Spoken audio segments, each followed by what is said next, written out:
هذه قرية مدنة الكردية. مدنة تبعد عن مدينة منبج حوالي 10 كيلومتر، تقع في الزاوية الشمالية الغربية من مدينة منبج.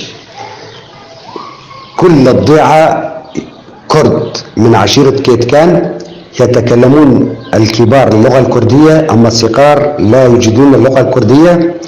من عائلة باكو يبلغ عدد السكان حوالي 1000 نسمة. يعملون بالزراعة، أكثر من 50 بيت منزل.